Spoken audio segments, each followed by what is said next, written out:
Welcome to Forward Thinking, because the world is moving fast, the world of work also needs to. I'm Adam Saville, Vitality's Chief Editor, and I'm joined by an expert panel of speakers today. We've got a jam-packed agenda, starting with a panel discussion with our expert panel. We'll then hand over to Pippa Andrews, our Director of Corporate Business for Vitality, to explore how private medical insurance is evolving within the employer space, and then back to the panel discussion before a live Q&A, so don't forget to get your questions in. Before we introduce today's panel, I'd like to set the scene with a short video exploring some of the mega trends impacting us on a global scale.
So, to help us get into the discussion today, I'm joined by our expert panel. We've got Deepak Jobanputra, who's our Chief Sustainability Officer at Vitality, Krista Cullen, who's a former Team GB hockey player, but also a sustainability consultant within organisations and part of our roster of performance champions at Vitality, and Hugh Bennett, who's Director of Corporate Business at Howden. Today we're going to be exploring the incredible rise of ESG. It's an incredibly broad topic, and how some of these considerations are playing into the workplace and some of the considerations that organisations have. But to kick things off, as I said, this is a massive, massive topic. So Deepak, please could you just give us, attempt to just define this for us, so we're really kind of clear on what we're talking about today. Sure. Firstly, I mean, just to kick off, I think ESG and sustainability are very interchangeably used. And at its core, it's actually really very simple. The E stands for environment and how businesses and companies act towards the planet. The S captures social impact, and I think it's a really, really big piece, often overlooked, and I think we'll have some good discussion around that today. And the G kind of captures governance, how a company is run and governed for the long-term success. Now, at its core, as I say, it's very, very simple, but when you get under the skin of it, it actually can be quite complex because all of these issues are deeply interconnected. What we're trying to solve for here are actually very, very complex issues, and it's going to require real collaboration across all actors across the economy to really work together to try and solve these issues. And Krista, from your side, just building on what Deepak's just outlined there, it's a hugely broad topic. I mean, starting with the E in ESG, what are some of the issues that employers are having to grapple with when it comes to your consulting work with businesses? Yeah, so clearly environmental is broad in itself, to Deepak's point about this whole collaborative requirement that we're going to need. But in essence, there is all of these sort of words, I guess, that are thrown out, you know, your net zero or, you know, carbon sequestration, and it can get really confusing. So in reality, just to sort of strip that back, it's kind of what impact are we having currently on the environment, and what can we do within our respective organisations, collectively, individually, in order to help support our ambitions in a country as to what we're trying to do to be better. And sort of breaking down those different pillars, environmental, social and governance. Sticking with the E for a moment, Deepak, a lot of work's been done at Vitality to look at its own net zero impacts as well as carbon emissions. So what are some of the things that you've been through so far on your journey as Chief Sustainability Officer? So, you know, we've got full backing of the board, and there's huge expectation of big businesses to play a significant role. So we've set climate commitments as part of our parent Discovery Group and Vitality in the UK to become carbon neutral by 2025. So that's not too far away, and we're actually making really good progress. So we've done a number of things. A lot of our energy is now kind of renewably sourced. 99% of our energy is renewable. We've kind of looked across the whole business, and wherever we make use of our resources, really look to kind of bring those in on a sustainable basis. So we've had office moves, and actually the way we've regenerated our offices and recycled our furniture, etc. So great examples there. And across the organisation, just creating education and awareness, you know, to some of Krista's point there, just around developing knowledge, education, and awareness towards doing the right things. So there's a lot that we're doing, and I think importantly also, governments and the UN are doing a lot of work, placing a lot of responsibility on businesses and expecting a lot of disclosure. So we're actually, you know, we produced a number of climate reports and actually, you know, taking accountability of these things. And I think one of the real challenges with the environment is it just feels very distant and remote. You know, we talk about 2050, which is clearly a long way away, and actually developing targets like 2025, like we have, and actually near-term targets. But also a lot of the issues seem remote in the context of they happen in different geographies.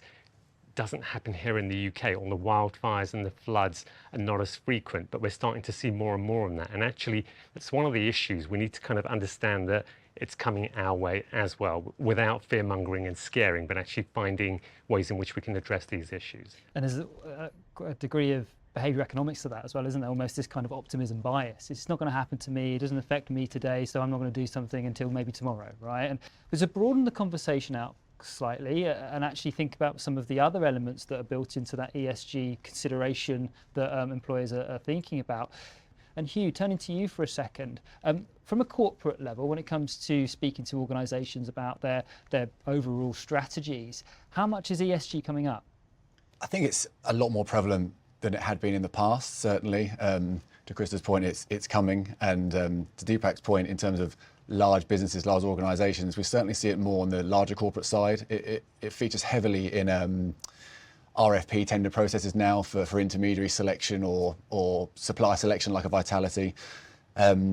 And we see it in it's not limited though to just large corporates, certainly not, but our research with Reba Howden tells us that 77% of respondents are looking to implement benefit strategies that positively impact on ESG moving forward. And I think that's a natural reaction and recognition of the changing of the workforce. And the workforce these days is evolving as is society. If you think about Gen Z now and their emergence in the workforce, we know by next year they'll account for, I think, 27% of the workforce, and that jumps to 35% when you get into the early 2030s. And with them, they bring a shift in priorities. They're more vocal than their predecessors' generations, and they're aligned heavily to the culture of a business, and these things are important to them.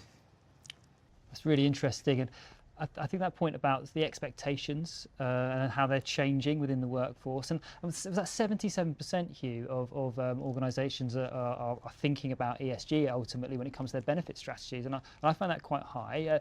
Again, we've already established that ESG is an incredibly broad term. those expectations, Krista? I mean, what is it you're seeing when it comes to that generational shift? And are those playing out within the workplace when you're coming to talk to them about how they can support staff and think about some of these things when it comes to their organisational strategies? Yeah, I think a lot more in the recruiting kind of newcomers coming into businesses as we try and expand operations. I think the question is coming from the potential employee to question, what is the what are the values of this business?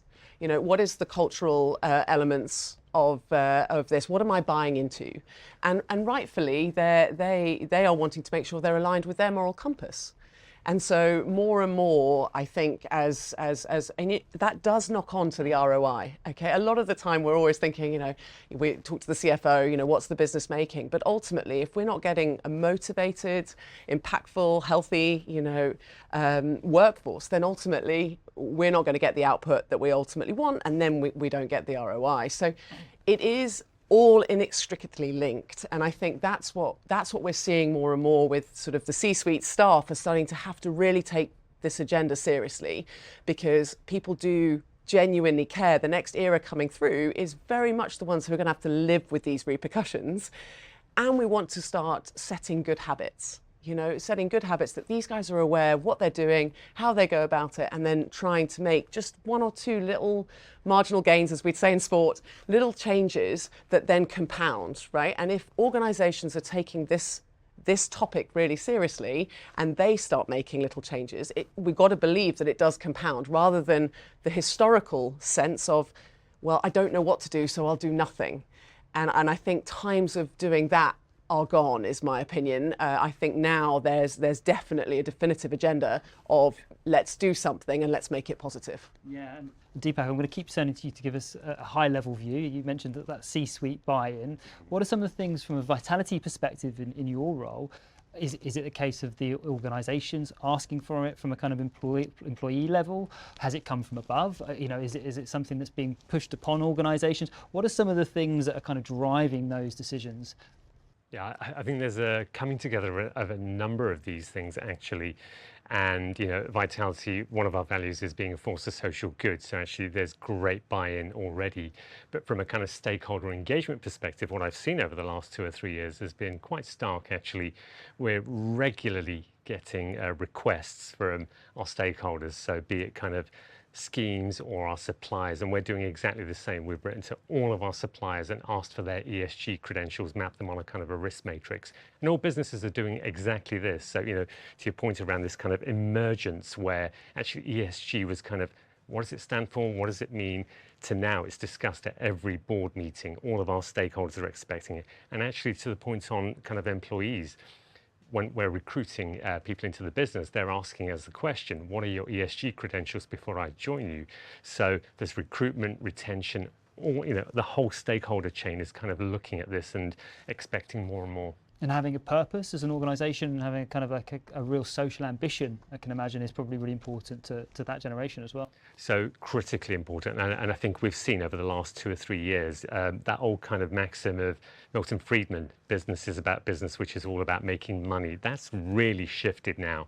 And society is expecting businesses to actually be a good corporate citizen, actually really make an impact. And, people are making choices off the back of ESG credentials. So there are rating agencies that rate big companies on their ESG credentials. That affects their share price and hence their enterprise value. And I always say that actually ESG is going to be not a license to operate, but actually a license to thrive. So successful businesses will need to have good, authentic ESG credentials. And I say big business, but I think that will also trickle down to small businesses as well. So, everyone's going to be kind of part of that same value chain. Otherwise, they'll get left behind and then it will start to make an impact on their bottom line. Krista made the point about ROI, and I'm sure there's people watching screaming at their computer screens, kind of tell us more about how we get our ROI, and we'll come on to that. But I think there's probably a point to make as well around the journey we're on. And you've kind of given us a bit of a map of kind of a lot around the E and some of those pressures. Hugh, from your side, is the next phase of this looking more deeply into the S? And it was Dame Carol Black on this webinar that said that your people are your profits, ultimately. So while it's the right thing to do, it's also good for business to have a social impact on your staff. Yeah, absolutely. And not to sound like a broken record with regards to understanding your people and the demographics there, but knowing the challenges of your workforce and the impact that has on them, their ability to deliver for you, and ultimately the ROI is really important. I think the employee is looking for more help from employers than ever before. If you think around, I've used Gen Z, so now I'll use millennials, but the millennial fertility rates are worsening because people are choosing to have children later in life. And with that becomes challenges, as we know. So they're looking to the workforce to support in those kind of scenarios. And we see obviously other examples in terms of them looking for gender-specific healthcare, more D&I inclusive benefits as well. Yeah. So that kind of broad spectrum, like social in itself, the S in ESG is a real broad spectrum in itself. You mentioned sort of neurodiversity, gender allocated benefits, and I guess as well, health makes a huge part of that, and obviously through the provision of healthcare benefits. Yeah, I think a point Deepak made earlier, I just wanted to jump back to as well with regards to it trickling down to SMEs. That there's a part that intermediaries and providers have to play in this role as well. I think at the moment it's easier and more comfortable for a larger corporate to deliver an ESG proposition because they have the freedom and flexibility to do so. We can advise mid-corporates and smaller enterprises to be proactive in their approach to things, but often some of the products that are made available to them are more off the shelf in nature, and that limits their ability to deliver the requirements that their employees have. Use neurodiversity as an example, and to take it to healthcare as a really basic example. If you're an SME and you take out a PMI product in the health insurance market, it won't come with a standard with a neurodiversity benefit included in there, whereas a larger corporate can have that included because it's more available to a larger corporate or within a healthcare trust, for example. I'd like to pause there, and we'll just hand over to Pippa Andrews, who's our Director of Corporate Business, to give us a brief overview of some of the changes we're seeing in the private medical insurance market. It's clear that the healthcare landscape has changed almost beyond recognition in recent years. We've witnessed unprecedented growth in demand for access to care. As a result, private medical insurance has evolved to meet the changing needs of customers and businesses. The perception and expectations from employees has shifted, and more employees now expect their employer to support their health and well-being. With increased use of services also comes the need to find more sustainable ways to deliver healthcare, to keep pressure on premiums to a minimum. By integrating everyday care into the wider healthcare ecosystem and developing digital pathways to manage demand, we can not only ensure employees are directed to the most appropriate care, but also keep costs down. Through our Vitality GP app data, we can see that more than half of GP consultations can be managed in an everyday care environment. By allowing members to use this to self-refer for physiotherapy and talking therapies, we are also avoiding thousands of unnecessary GP interactions each year. When delivered in the right way, CBT or physiotherapy allow for earlier intervention, which helps improve patient outcomes and avoids long-term costs. Since 2019, Vitality's physiotherapy claims have increased by 35%. But we have seen inpatient musculoskeletal claims reduced by 31%. Even more staggering is that talking therapies usage has risen by 179% during the same period. However, inpatient admissions have fallen almost 70%. Because these upstream services can be delivered at a fraction of the cost of treatment for more severe conditions, they are not only better for our customers, but they make better business sense too. Value for the employers and employees is also about more than just fast access to care when it's needed. A factor impacting businesses and contributing to rising healthcare costs is underlying poor health of the UK population. Encouragingly though, we're seeing firsthand through the Vitality programme that positive behaviour change is possible. The proof is in our data. Those who engage in the Vitality programme on average incur 28% lower healthcare costs than those who don't. In our most recent Britain's Healthiest Workplace data, we've also seen that healthier employees are more productive. reducing absenteeism and presenteeism at a time when the UK is losing a significant amount due to ill health each year due to economic inactivity. That's 138 billion per year. By embedding prevention into PMI, not only is this beneficial to the long-term health of our members and workplaces too, it's also good for us as an insurer because it helps manage claims costs over time. This means that we can return more to our members via their employer in the form of compelling rewards and partners, which in turn incentivise positive lifestyle choices, ensuring that the value exchange continues. Thank you. Thanks, Pippa. So turning back to our panel, and Hugh, starting with you, we just heard from Pippa around how the PMI product, or the private medical insurance product, is expanding, and there's far more being put on offer to employees, with prevention playing more of a role within workplace wellbeing initiatives. How does you think that's going to kind of have an impact on some of the conversations that are taking place with organisations? Yeah, I mean, to my point earlier, PMI is, in its traditional sense, is perhaps not the answer. It's reactive as opposed to preventative, but that is changing, and we're seeing advancements in that, and great companies like Vitality doing what you're doing in that space. And we know prevention is key to better, longer healthcare outcomes, and with that creates a better, healthier workforce is a happier workforce, and that's only going to help drive lower operational costs in areas of absentee and presenteeism as well. And is that an ESG conversation, or is it an ESG conversation yet? I mean, where are we at the moment with that? I think the two can and should be interlinked, and I think the well-being conversation can get a lot more support if you intertwine it with ESG. I think, to Deepak's points earlier, ESG is at perhaps board level recognised as a need and something that needs to pay attention to.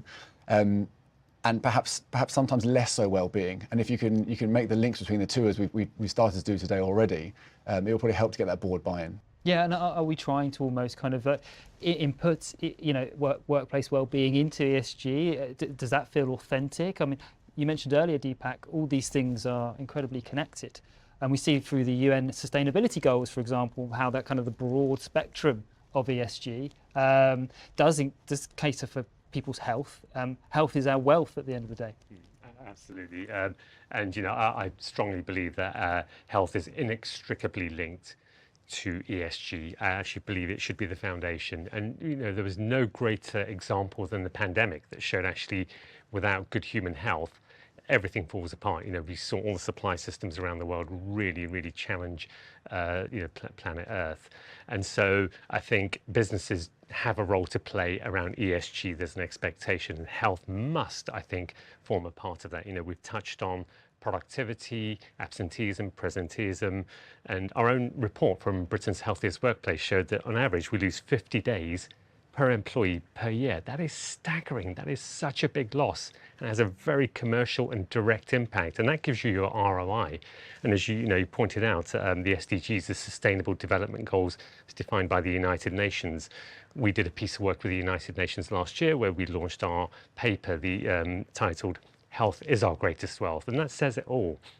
And within there were some great examples across the industry with all providers really talking to solutions around health and ESG coming together to really kind of solve some of these complex issues. And the role that the insurance industry can play through prevention and the sustainability of the global healthcare systems ultimately. Absolutely. I believe that we do have a responsibility, and everyone within that value chain, not just as providers, but actually advisors, brokers, and the whole market has a very significant role to play within that. It was really interesting, wasn't it, Deepak, to have the UN in these very offices presenting the research with our very own Dr. Katie Tryon presenting on some of the findings. We've got a short video to show you that just captures some of the highlights from that.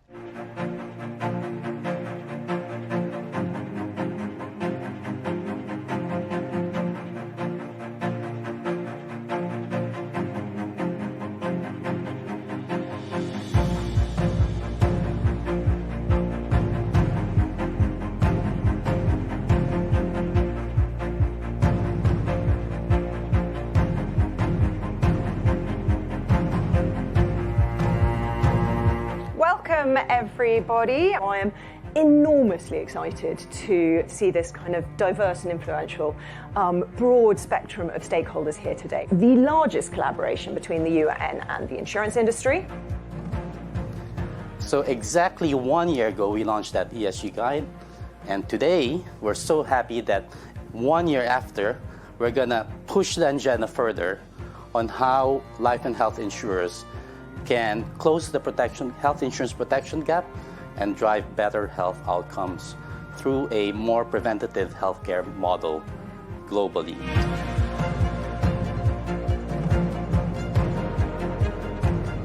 This paper is hugely relevant right now. The pandemic highlighted the importance of access to healthcare, the importance of resilience. Individuals must take a more proactive stance and maintain a better lifestyle in terms of health, wellness, and resilience. But macro trends are conspiring against this. The protection gap is widening, health systems are under strain, aging populations will further exacerbate this. We have a mental health epidemic that is huge and worrying. Yet preventive healthcare and spending on preventive healthcare is very, very small and remains low, and this is the challenge. Essentially, this paper aims to address the problem statement: what can insurers do to help close the health insurance protection gap and facilitate a preventive healthcare model globally? So through this paper, we also like to demonstrate the key role that life and health insurers could play in addressing a variety of ESG risks that is associated to the topic of healthcare. There's a lot of anxiety, facing society, and we see that emanating through a lot of the health issues that come about. Mental health that has surged tremendously globally across the globe, and there are a lot of issues to kind of solve for. So we as insurers, I think we really need to look at ourselves really hard, and I'm really somewhat being kind of controversial in saying there's a call to action here. We've got to really step up and not just rely on the traditional insurance models that we've adopted for years and years and years. Dear colleagues and friends, health does not start in hospitals and clinics, but in the air people breathe, the food they eat, and the conditions in which they live and work. Together we're creating a movement that will reshape the life and health insurance industry for the better. So, interestingly, prevention obviously being a driver, not just in the value chain for an insurer. Obviously, less paid claims is obviously good for the insurer, good for the member, the employee in this situation, where they're going to be more productive and they're going to have less chance of a comorbidity. And actually, as we see in our Britain's Healthiest Workplace findings, that they're actually happier and have better job satisfaction if they feel like they're looked after by their employer. So are we kind of wrapping all this up together in a kind of a way that feels intuitive to you, Krista? Yeah, I think so. I think we clearly, from an ESG side, can see that without sort of taking this seriously and embracing it in our day-to-day lives, we're going to have repercussions. And Hugh, from your side, isn't a lot of this isn't this what employee benefits consultants are ultimately doing, right? It's tracking, measuring, communicating ROI back to clients and organisations to show the gains that they can get from looking after their staff and some of the benefits of that. So we're obviously talking about ESG today, but actually this is already kind of like part of the programme, right? Yeah, it's what we're used to and what we do with health claims data or group risk data, and I think that needs to be transferred, I guess, into the ESG and probably the wellbeing space as well. Is getting that ROI. We can see it more easily from a traditional insurance product. It's a little more fluffy, I guess, for a wellbeing proposition and an ESG. I'm sure you'll disagree on the word fluffy, but the point I'm making for the UK corporate, it feels that way sometimes, and getting that buy-in. It's harder without data. I think if companies want to do so, they'll need the buy-in of key stakeholders. They'll need champions. They'll need to measure success. They'll need to share that and show the impact in the ROI that this is happening, and interlink it into their full overall benefits and wellbeing strategy. So, what would be your tips to any employers or fellow employee benefits consultants out there when it comes to tackling those things like measuring impacts and success? Do you know what? I think actually one of the more basic things that a company can do is think about the fact that they as an employer are responsible in a sense. They almost have a duty to their employees. Employees spend a third of their time. We spend a third of our time in our employers' care. if you think about our working day. And so I think leaders within organisations need to be custodians for a culture that celebrates ESG and well-being, etc. And that should naturally trickle down. We have that with David Howden at Howden. He talks about using insurance as a power for good. And I think the culture has a huge part to play, and leaders are responsible for that. So I think that's a simple step that businesses can take, is look at your leaders, and where necessary, give them training on how they should be acting, how they should be behaving, how they should be looking after themselves. It's a really good point around authenticity, right? And very much resonates with kind of that point you made earlier, Deepak, around having an organisation having a purpose and how that's more needed now than ever. It's expected more so than ever. Yeah, I mean, really building on the points that are just being made there. I mean, our core purpose at Vitality, everyone will know, is to make people healthier and enhance and protect their lives. And we recently launched our health claims report. And there are some great kind of statistics within that really kind of demonstrate. And I'll just, pull out a couple. One is kind of those members that engage in the health and well-being kind of framework in the Vitality program, 30% less likely to be hospitalised and 30% less claims. So that is staggering. We're improving people's lives very directly. And those very engaged members can expect to live 4.8 years longer. So I think we're starting to see kind of an emergence of data and evidence that really proves, the shared value model that Vitality presents. And actually, again, it links into the ESG, and I call it ESGH now kind of thing. So there's another letter that's kind of been added, but it all talks to sustainability. And we describe that as our shared value model, whereby everybody wins. We as an insurer, yes, we pay out less claims, but we reinvest that back, and the whole community is kind of way more resilient. So healthier planet, healthier people, ultimately. Healthier people, healthier planet. I mean, is it vice versa? Yeah, I think they are linked together. I think we're all talking very similarly here in terms of we need results, and the data speaks for itself, right? We need to provide the ability to get those results, and ultimately, if we're able to create an environment to allow people to thrive, then they are going to be healthier because they're going to feel more fulfilled. And I use that word very specifically because I think that's a holistic statement around sort of mental, physical, et cetera, right? Fulfillment's very broad. And I think the more we go on this journey, the more learning we'll do, and the more tweaks we can make as we go on it, because it's a path not so trodden quite yet, because we haven't been where we are, and we haven't seen the gains that we're going to need to make, right? So it is a journey, but I do believe that the more committed we are, collectively committed, I think that's really important, that we sort of all buy into this greater good, and it will be underpinned by results and impact, and we need to provide the ability to get that. And what Deepak was just talking to was essentially behaviour change, and how behaviour change is possible through incentives and through benefit schemes. That applies to the workplace too when it comes to healthy behaviours. Can that also apply to sustainable behaviour when it comes to being more eco-friendly, being more friendly to the planet? Are there things we can do in our organisations, for example, to encourage those positive behaviour changes? Yeah, I think we've spoken before around green champions, right, within the workforce, so that there's somebody actually flying the flag for awareness of the impact in which that organisation may be having. Adjacent to that, there can be just small changes that we individually and collectively make. Some simple things like, what facility of lighting do you provide, and is there a way in it to be more renewable orientated? I see Deepak nodding. You say they're little things. They may seem like little things to employees, but these things can be pretty huge for employers, right? When it comes to even removing all single-use plastic from an organisation, right? Yeah, I can imagine that sounds like and we've spoken already about culture, and these are ultimately cultural changes, right? Your workplace is a shop window for how you work and how you behave, right, as an organisation. So you need to embody that. But are they easy? I mean, there might be some employers and maybe consultants out there watching thinking, that's not easy. Yeah, it's a long road. I've been doing this 3 years now, and we started off very, very basic level, getting to a foundational level of knowledge. As you'll know, we've kind of been putting out education programs, awareness programs. We've got green champions across the business, so those enthusiasts that can act as kind of ambassadors the kind of the environment and health.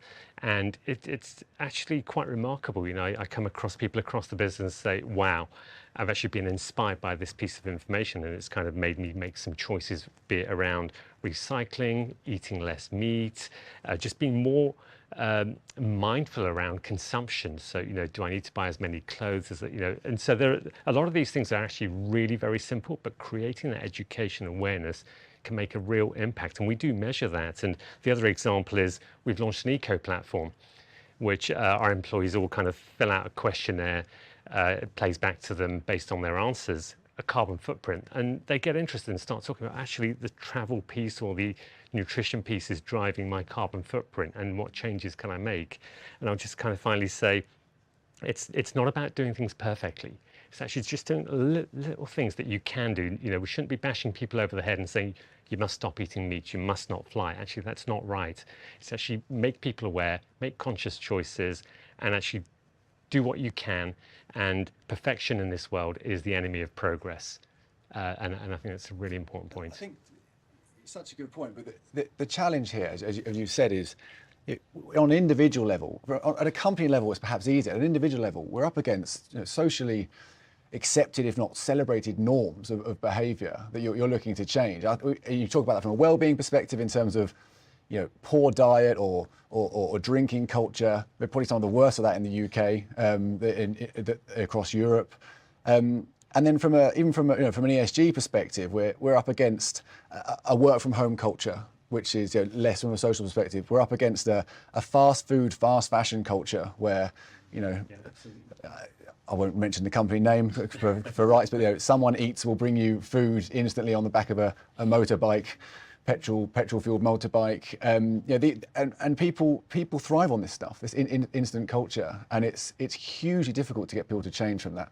And that's a really, really good point and a really good challenge you make, because I think that there's an understanding that we need systems-wide change, and that's why we're working with the policymakers like the United Nations, the government, etc., actually to make people aware of the consequences of these kinds of behaviours that are entrenched. And we do the same with the health business. We know that actually we all need to be healthy, but it's really hard. Yeah. First step, understand your health, give people the tools to actually get healthier, and then incentivise them to do so. And the same can apply around the environment and just ESG in general, I believe. Same approach, I guess, Deepak. It's the, you know, we mentioned scaremongering earlier, but we do it with health, and I think perhaps it lands differently with health because it's a case of this is your journey personally in terms of health. You know, you might be suffering with XYZ condition by the age of 60 or whatever the case may be. I think with ESG, it's harder to make that land. I think it's a bigger challenge. I'm not saying it's impossible, but it's a bigger challenge on an individual level.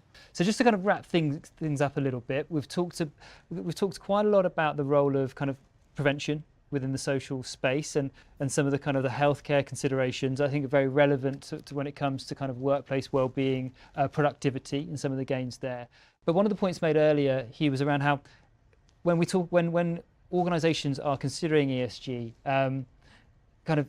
it's kind of cart before horse at the moment in a way, right? You know, it's kind of the way in is not actually ESG at the moment. Maybe with large corporates that it's a consideration. Oh, we're looking at our E. Let's have a look at kind of the S as well as everything else. How long is it going to take, given the press? And we can all agree that ESG considerations are only going to become more pressing. We're only going to read more about it in the news. We're only going to see more of it on our doorstep. And above, there's going to be legislation and more pressure applied from a policy point of view. And we can all agree that the responsibility is increasingly shifting to employers to do something about this kind of thing. So can we agree that kind of the future of in 5 years' time maybe is that we're going to see ESG driving the conversations around workplace well-being? Or is it going to stay the same as at the moment, where we've got almost kind of ESG, the S being factored in as part of a broader view? If you think about 5 years ago, and we were all discussing this earlier, 5 years ago, it almost wasn't on the agenda, or, you know, for very few, and now it certainly is. So in 5 years' time, you'd expect all the points we've made today around legislation, around company sort of moral obligation, and around the influence and impact that the employee workforce has. I think all those combined are only going to keep pushing ESG up on the agenda. So yeah, I think it's certainly going to continue. Any other thoughts to wrap up this section of the show? No, I think much of the same. You know, whilst you can't sort of put your name to it because it's an ever-evolving kind of environment, I think we genuinely are heading in a more plausible direction, and people are taking it a lot more seriously now than they were. And I think that's long may it continue. And I think there are sort of custodians that are sort of pushing the agenda more and more, and long may we see that as well in sort of headline news and various things, just so that the reality starts to come home. And we actually start making some of those gains that we can. I think the point is we can't afford not to do anything about it, right? We've heard a lot about the journey we're on, Deepak. So what's next? I think it's really very exciting. Actually, it offers tremendous opportunity. You know, that kind of theme of the moral and ethical expectations of kind of businesses being responsible. And actually, if you look at some of the studies that are being conducted at the moment, I think it's going to be a source of competitive advantage. You know, there's a great piece of study by, I think it was McKinsey and Oxford University, showing actually the returns from ESG businesses can be greater. It's been kind of moving around a little bit, so it's up and down. But I think there's going to be increasing expectation, both top down from the United Nations, which feeds down into kind of governments across the world, and legislation and regulation, but also bottom up from all of our stakeholders. And at what point do you think like employee health would be something that would be recorded on a company's risk register, for example? I think it would be a great thing to do. I think it would be fantastic if we can get to a point where we could get every business in the world to kind of report on the health and well-being of their staff. I mean, it's cited often as the most valuable asset of organizations, people, right?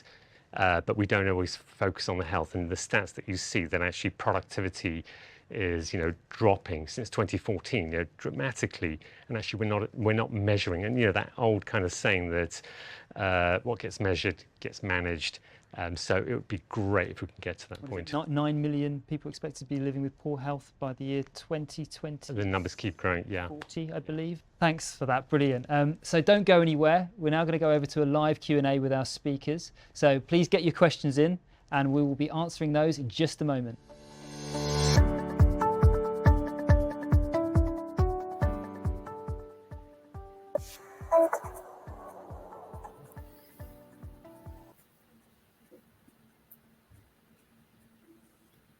Hello, everyone. Thank you for joining us today. We've just heard from our panel in the studio, and we're joined here now today by Krista, Deepak, and soon Hugh from Howden will also be with us. Really interesting discussion so far. Hope you've really enjoyed it. Got to get some questions coming through. We've heard a lot about prevention and the role of health within ESG. We've talked a lot as well about the pressing need and expectations around employers and organisations considering their ESG, the demands upon them from an ESG perspective. I want to turn to one of the questions we've had so far. I think it's a really great one to start the discussion. So, do we feel that there will be an increasing pressure on businesses to provide solutions for healthy diet, nutrition? This may have both environmental, plant-based diets, for example, or social, as we've already discussed today, around healthier workforce with reduced long-term health risks. But what it does do is it brings employers increasingly into the private lives of employees. So I guess there's a question there around how far should employers go? I think the poll earlier, just to kind of read out some of the poll results from earlier, just to kind of help steer this answer. So do you think there's a responsibility of a business to support their employees' health and well-being? And you, the viewers, 90% have said yes, 3% have said no, and 10% have said not sure. And I wonder if the not sure there is almost those that think that, yeah, it probably should, it'd be a good thing to do, but is that necessarily what the employee wants, or you know, how far do we kind of make sure that we're not overstepping and there's not a parental role of the employer that might not feel wholly appropriate? So I might turn to you first, Krista, and then Deepak. We'd like to get your view from a kind of vitality perspective. But Krista, kind of from a broader conversations with employers, and obviously you're coming at this very much primarily from the E side of things, but I'd be interested to see kind of that cultural conversation around how far you can step in as an employer. Yeah, I think I'll also pull on the stuff from sport, actually, you know, being part of a team which is directly connected to the employee journey. I think I actually sit on the fence a little bit here, in that I think we're creating this kind of, for sake of a better way of putting it, nanny state of kind of almost, feeding everybody with all the information, which is fundamental, but then actually providing for them also has its consequences, because then do they take some of those learnings from an office or a workforce environment back home to bring about that habitual change? Now, Deepak in the chat earlier was actually mentioning that, there is no such thing as perfect here. ESG is so broad, like we mentioned in the discussion, that I think we almost have to, whilst we're looking to provide, educate and support and facilitate, possibly a better way of putting it, this kind of journey for people, I do also sort of sit on the fence a little bit where there's an element of ownership, right? When you're part of a team, you have to own part of the process, and starting to just understand the fundamentals about, healthy diet in this kind of discussion for nutrition benefits. We need to make sure that isn't just when you're at work, right? I think we have a responsibility as employers to provide for people in the workplace, especially only obviously when you're at scale. So you're a large business organization that has the bandwidth to be able to do that. I think some of the smaller guys are unable to, but then the education piece comes in. But it's about owning that process. And I think there's also a responsibility on the individual, I would say, that also has to be, very much engaged in this and buying into it. So I guess I might have been one of those sort of sitting on the fence people in the poll. I mean, I think the difference here is between, you're not necessarily telling employees what to do, right? You're giving them the knowledge and the tools to be able to do something about it. And Deepak, from a kind of vitality point of view, how is it best to get that balance right? Obviously, from a vitality perspective, we're very keen not to finger wag and tell people what to do, but actually create quite a positive, hopefully passionate and inspirational kind of approach. Yeah, absolutely. I think it's a great question as well. A very, very complex issue, actually, because I think we've seen the world change dramatically since COVID, and there's growing expectations from society. And I think that relationship between employers and employees is also shifting. And I think there's a role for employers to play here to help support employees. You mentioned the kind of nanny state. I don't think it's the role of the employer to prescribe and say you must do whatever it may be. But I think there's a holistic opportunity for employers to maybe lean on the shared value model, actually create value here, because these are things that are good for the employer, they're good for the employee, everybody's going to win from this. So actually, I don't see any downside at all. And I'd be very much in favor for businesses to actually be taking more of a formal role in reporting on health and understanding health, because health is clearly also very, very complex, from kind of physical health, mental health, financial health, and that whole range and that whole spectrum. So I really do think there should be more of a formal role for employers to take an active interest in the health of their employees. It can help their productivity, be great for their employees. It's great for recruitment. It's great for retention. So the case for me is it's kind of a no-brainer. Yeah, and I think one of the comments I've just had in the chat, I think is probably worth mentioning. How do we make those that may not feel healthy or may not be in a particularly great state of health, how would they feel if there is this kind of stance from the business that could feel like it's putting pressure on them to be healthy? And how should the business kind of take an approach to that? Yeah, again, I think a great question, and a complex one again, because I think it needs to be done in an open and friendly way. We don't want to be shaming people because they may be unhealthy, and actually those people that may not be so healthy have the greatest to gain. We've done a number of initiatives over the years, more recently with kind of programs such as helping people to lose weight, helping them to stop smoking without actually making it a kind of negative issue, and without judging. Actually, a lot of what we're talking about today is businesses becoming more responsible. It's not just about profitability and commerciality, actually thinking about the wider stakeholder framing. So, the way in which we approach it within our Vitality program is not to kind of make people feel guilty, but actually just make it accessible, arm them with information, give them the tools to actually be healthier, and clearly reward them for doing so. So that kind of virtuous circle. Yeah, and you can lead a horse to water, but you can't make it drink, right? So I think no one's expecting that to be forced, and I think that kind of that stance is a really important one, Deepak, isn't it? It's kind of raising awareness, creating education, providing tools, and incentivizing as well. So there is that value exchange.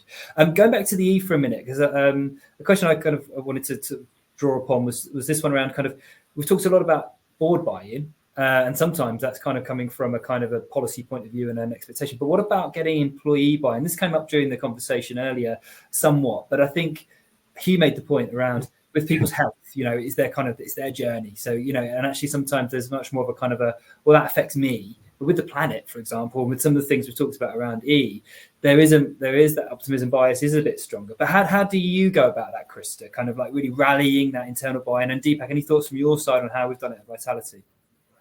So, well, I think the first thing is to say I'm actually logging in from Kenya. So, the truth is, I think it's a little bit closer, maybe, to me personally, given I see the droughts, I see the extreme repercussions of global impact every day, which when I lived in UK, maybe it wasn't as apparent. So I maybe have sort of changed my view because it's my everyday that I live. But I definitely believe in this leading from the front. I believe in that when I was an athlete. I believe in that in general life now. If kind of the upper echelons of the organisation are sort of bringing in initiatives that, to Deepak's point, are lending a hand for people to buy into rather than necessarily enforcing, I think that takes people on a journey with you. I lead from the front. Show me, don't tell me. Which is a very different approach to trying to get engagement and buy-in from the broader employment body. And the way in which you do that, everyone's personalities are different. How do everyone's physical position is different. How do you take this approach as a leader that encompasses and supports people with all sorts of variations? And I think that's what kind of defines some of the success that we see within this ESG area of how do you bring people on this journey with you. I believe in that leading from the front to get the employee buy-in, but it has to be met both ways. There's a challenge coming, and then the challengee has to also equally meet you, which isn't always the easiest thing to do when variations of personality, like I mentioned, come in. So I think that's what I believe, or what I've seen bear the most fruit, should I say, with organisations about trying to ingrain cultural, habitual changes whereas it's in the environment in this instance, but in a whole broad stroke of areas. And I think that sort of leading from the front, show me, don't tell me, kind of initiative, I think has really seen some massive gains. Yeah. And Deepak, we talked earlier about the things like the Green Champions were mentioned, the platform, the eco platform. But what about kind of actually getting people to engage and kind of rallying that support? Yeah, it's good. It's a great point. I always ask myself the question, why should people care? Why should I care? Because, to Krista's point, it doesn't feel kind of close. Yes, it's happening in Africa and other places, but in the UK, it is kind of severe. And people know it's there, but actually, how does it affect me? So I think there are a number of points that I would make. Firstly, I think this needs to be approached with complete authenticity. There's no point kind of hiding behind something or greenwashing or otherwise. And I think all businesses, all individuals must kind of accept that. Second point around kind of perfection versus progress. Krista, you kind of reiterated that point that I'd made earlier. We're not going to get to perfection. We're not all going to overnight switch to electric cars and renewable energy. If we did, the world systems would fall apart. So it's very much a transition. So coming back to education awareness, we've done a tremendous amount internally at Vitality with learning modules, just getting people to understand what sustainability is around the environment, climate change, its impact on society, things like food security, water security, population displacement, actually impact on human health. So arming people up with information so that they then can make those choices. And quite simplistically, there are kind of four main causes that drive carbon emissions if we're focusing on the environment. It's kind of energy, travel, some nutrition and diet and consumption. So if we just kind of break it down to those 4 components, say, what are the little things that I can do? And if we all do a little bit, it will start contributing to the cause. And it's all driven by kind of behavior change. And again, not perfection. And then maybe finally, I'll just say, there are lots of great carbon footprint calculators freely available on the internet. You just go in and tap it in, you answer a few questions, and it will give you your own personal carbon footprint or your business carbon footprint, and it will tell you areas where you can actually start making a difference. And also, the world needs to evolve. You know, we need new technologies to help us have choices that are affordable, convenient, that don't kind of disturb our day-to-day lives. Yeah, and I wanted to stay with you for a minute with this next question, which I thought was really, really good. So would Vitality be interested in embedding and mainstreaming ESG sustainability into their offerings, products and services? As I mean, a lot of the discussion today has been around the operational, infrastructural, internal things that the organisation's done, paperless office, solar powered, that kind of things, recycled materials. But what about when it comes to the Vitality programme or some of the other, I mean, obviously the UN sustainability points will kind of, we'll park those, but that was kind of like that health point of view. And I think that came across very, very strongly, but we're speaking here more about that kind of that eco-friendly side of things, I think. Yeah, no, absolutely. So moving beyond the kind of operational emissions, I think we're already doing it to an extent, kind of mainstreaming ESG into our product delivery. Pippa talked about our virtual healthcare delivery. So Vitality GP, for example, great initiative, over half of we're getting something like 20,000 Vitality GP appointments a month, which is driving better health outcomes, quicker, more accessible outcomes, but it also reduces emissions. We're not off going to the doctor's surgery. So, there are some positive examples there. And very similarly with the virtual physio and the virtual talking therapies. And you saw the charts that Pippa ran through. So those are just some examples. But then, in the Vitality partner space, we're also having discussions around ways in which we can have more sustainable outcomes jointly. So with Cafe Nero, we have the Keep Cups, a runner's need with recycling trainers, those types of initiatives. And there's a lot more that we're exploring in that space, because I think there's some really exciting opportunities that we can develop with our Vitality partners. We're a services company, so emissions, in our own kind of business are not massive. It's in that kind of value chain, so that's where it becomes opportunistic. But also within the products as well, I think there's opportunities. Yeah, definitely. Opportunity for evolution is something that the organisation is always trying to do. I think there's a couple of minutes left, and I just want to quickly touch upon this question here that's come through. Great to see you've partnered with Itsu. However, there is a but. The Vitality Bowl is not vegan. And since animal agriculture is one of the biggest contributors to climate change and dangerous greenhouse gases, on top of even more ethical problem of factory farming, is that something we would consider in the future? And Deepak, mate, it probably didn't go past your desk unnoticed. So firstly, really excited with the new partnership with Itsu. What a fabulous partner, strengthening the Vitality program further. Just to say that Itsu are a great brand. They're actually, their sustainability credentials are fantastic. We've worked with them, and whenever we bring a new partner on board, we do think about sustainability, so it wasn't ignored. So it has been considered. There are a number of things that are doing, like fair share, kind of reducing food waste, plastic, and also kind of higher welfare standards from an animal welfare perspective. But also to say that there's really a very broad and wide range of accessible foods at Itsu that are vegan and vegetarian. So there's a wide range. And kind of stepping up from that, really just stepping back for a sec, it's again, going back to the earlier points, it's arming people up with information to say, you have access to all of these things, and not kind of prescribing that you mustn't eat meat, but actually, as the question kind of alludes to, animal farming is a very carbon intensive industry, and actually, can we reduce, rather than kind of bash people over the head and say you must not eat meat, actually meat-free Mondays, or twice a week maybe don't eat meat. So those are the types of education awareness perspectives that we would take.